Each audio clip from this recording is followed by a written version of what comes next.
তোড়া Netaji centenary college মাঠে অভিষেকের সভা তৈরি হচ্ছে বিশাল মঞ্চ এবং মঞ্চ লাগোয়া র্যাম্প। মোট 3টি অংশে বিভক্ত মঞ্চের সামনের অংশ প্রায় 164 ফুট, মঞ্চের সামনে থাকছে প্রায় 32 ফুট লম্বা র্যাম্প। ভুতুড়ে ভোটার এবং নির্যাতিত পরিযায়ী শ্রমিকদের পর শালতোড়ার মঞ্চে কারা, রাজনৈতিক মহলে শুরু জোর চর্চা। শালতোড়ার মানুষের মন ছুঁতে পারবেন না অভিষেক, কটাক্ষ বিজেপির। স্বরূপ রায় আমাদের প্রতিনিধি যে প্রতিবেদন তুলে ধরেছে, নজর রাখবো সেদিকে।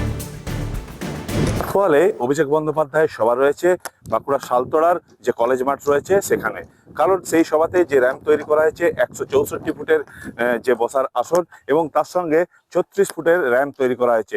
সেই র্যাম্পে দেখতে পাওয়া গেছে বিভিন্ন সময় অভিষেক বন্দ্যোপাধ্যায়ের যে সভাগুলি হচ্ছে সেখানে কিন্তু এই এসআইয়ের আবহে যে এসআইয়ের ভূত সেখানে কিন্তু তোলা হয়েছে।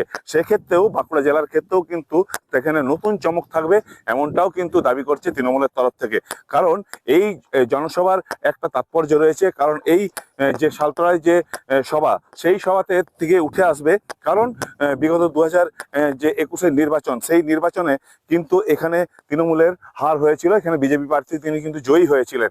তাহলে অতএব যে এই একদিকে এসআইয়ের ইস্যু, তার সঙ্গে বছরের আর কয়েকটা দিন বাকি, তারপরে কিন্তু ভোটের দামামা বাজবে।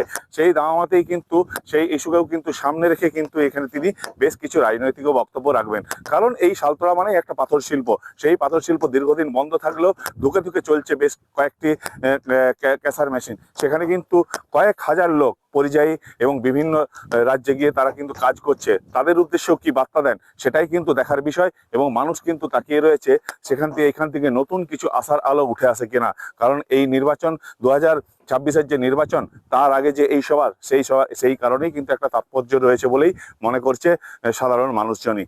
বাঁকুড়া শালতোড়া থেকে স্বরূপ রায়, ক্যালকাটা নিউজ। তৃণমূল সাংসদ অরূপ চক্রবর্তী কি বলছেন শুনবো। সেটা 200-250 পার হয়ে যাবে, দিকে কাছাকাছি যাওয়া আর র্যাম্পে নতুনত্ব জিনিস দেখানো হচ্ছে। বাংলাকে যেভাবে অপমান করছে তার প্রতিবাদ হচ্ছে। প্রত্যেকটা পরিযায়ী শ্রমিকদের তো হাঁটানো হচ্ছে, পরিযায়ী শ্রমিকদের মারধর হচ্ছে, বাংলা কথা বললে তাদেরকে মারধর করা হচ্ছে, অত্যাচার করা হচ্ছে, অনেক হচ্ছে, অত্যাচার হচ্ছে। আরে বাঁকুড়া জেলায় গরিব মানুষ জলের টাকা বন্ধ করে রেখেছে এরা, 2,500 কোটি টাকা আমরা পানীয় জলের জন্য পাবো। প্রতিবাদ ছাড়া তো কোনো রাস্তা নেই, প্রতিবাদী মানুষকে রাস্তা দেখাবে। বিজেপি বিধায়ক চন্দনা বাউরি, তার কি বক্তব্য দেখুন। দেখুন, এই ধমক চমক ওনাদের ওইটাই তো কাজ, মানুষকে ধমক দেওয়া আর চমক দেওয়া। মানুষকে এমন ধমক দেয় মানুষ মানে ভয়ে ঘর থেকে বেরোতে পারে না।